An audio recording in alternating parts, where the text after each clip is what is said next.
It's February 22nd, 1997, and another remarkable event is about to be uncovered by Arion, Rebecca, and Olly, the Retrospectors. Let me take you back to a world before tabloids had terrorism and reality TV to fill their headlines. This was the era of the zombie food panic, and nowhere was this more apparent than the worldwide media sensation caused by Dolly, an innocuous-looking Finnish Dorset sheep who was the first mammal to be successfully cloned from an adult cell. And Dolly was actually the side project in a longer program by this organisation called the Roslin Institute, based just outside of Edinburgh. And their main preoccupation was to try to find valuable pharmaceuticals in the milk of genetically modified sheep. And I was thinking, I absolutely love it when that happens and my casual side projects become like massive scientific firsts that make newspaper front pages all over the world. Although Dolly hit the press on this day in 1997. In fact, lamb number 6LL3, as she was when she was born, had been born 7 months prior to this. And the reason that the news hadn't leaked until now is because everybody at the Roslin Institute wanted to get this news into a serious scientific journal. So the study was going to be published in Nature, but Nature wouldn't publish it if it had already been in the press. So they kept it from the news media.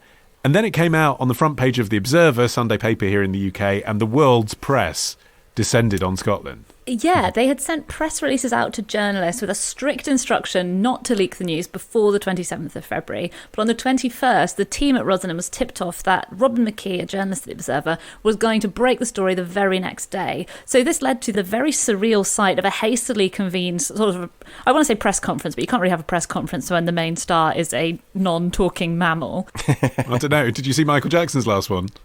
It led to very surreal scenes of this sheep calmly munching away in her pen while these news photographers massed around her. Also, Roslin is this tiny village that really hadn't experienced anything like this before or since. Now there is actually a Dolly's tea room in Roslin. Which, to be fair, is quite a modest way of capitalising on the success. I agree. It's not like it's a Dolly theme park. And I looked at Dolly's Tea Room's menu, which actually looks very nice, but it doesn't serve any lamb. They're really not going for it.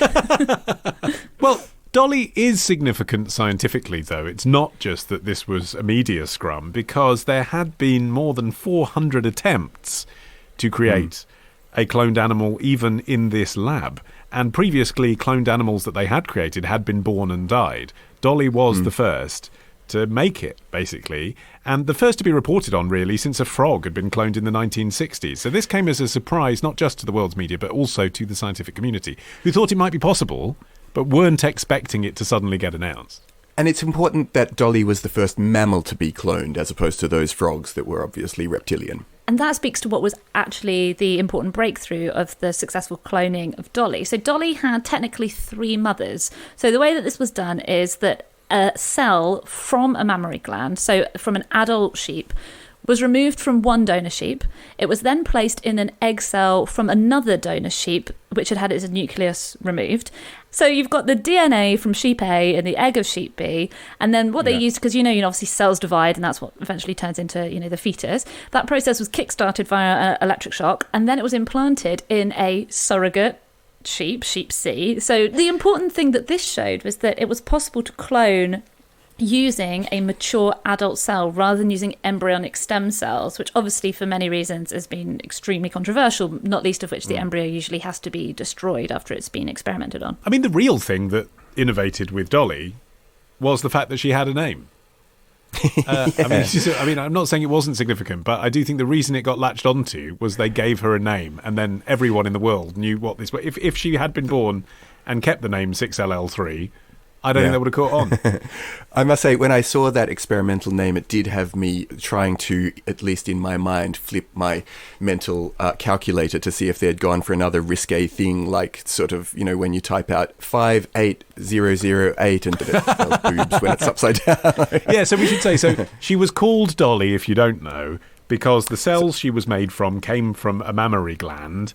And Dolly Parton is very well known for her mammaries. Now, Rebecca, you are sighing audibly, but I do think, I've heard Dr. Ian Wilmot sort of give a talk about it in the last 4 or 5 years, and that still gets a laugh in the room. Yes, I feel like it's fortunate that it was Dolly Parton, who herself has always made a joke of her boobs. I think it would have been really awkward, actually, if they'd have called it, Anne Widdecombe. Yeah, I mean, in fairness, I think what starts as a little gag in the lab is probably very different when it gets put on the world stage in front of millions and millions of people.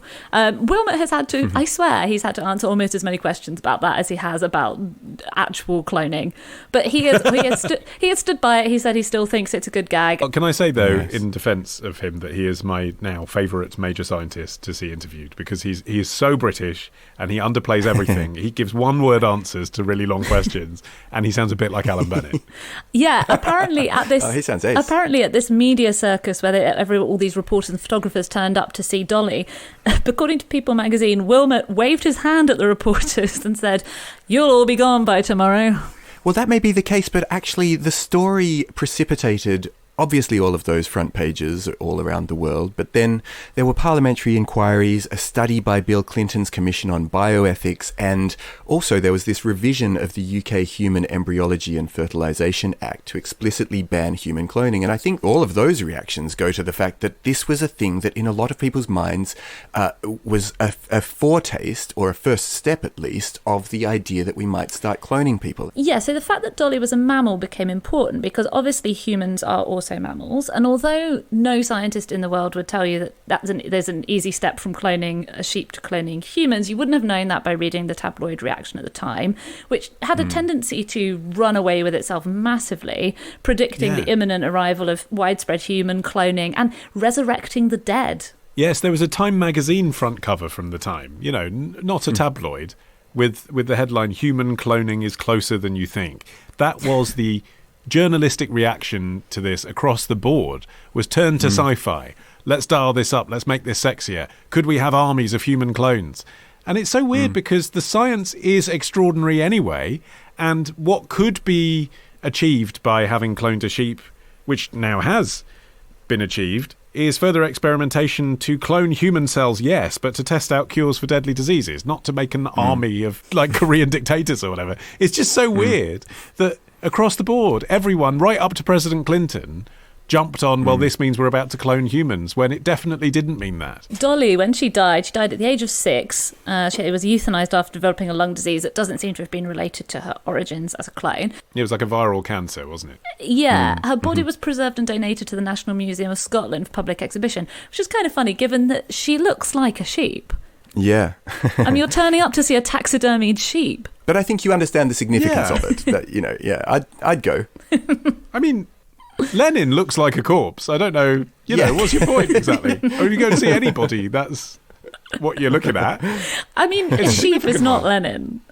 Lenin is famous. Well, Dolly's famous too. Do you know what? You've got me. Dolly is famous. Prior to her death, of course, she actually lived a fairly happy life. I think it's important to note, because after all of the fuss died down, she was just a very happy and well-attended to sheep who apparently grew quite fat.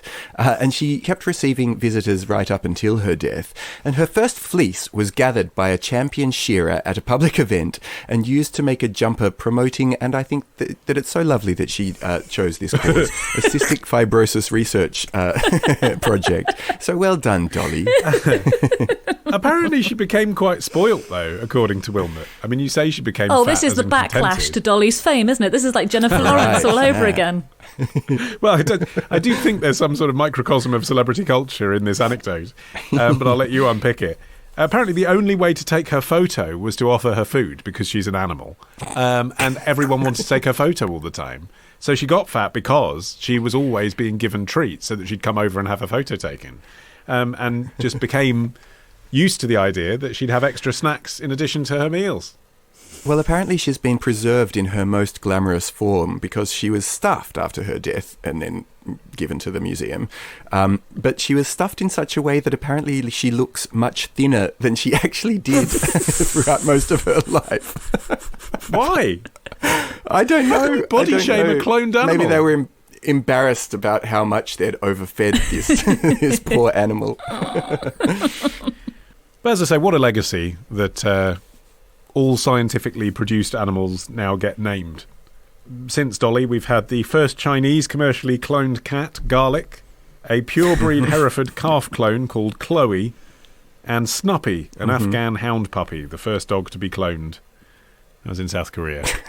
They just sound much more approachable, don't they? Is Snuppy because Snoopy would have been copyright infringement?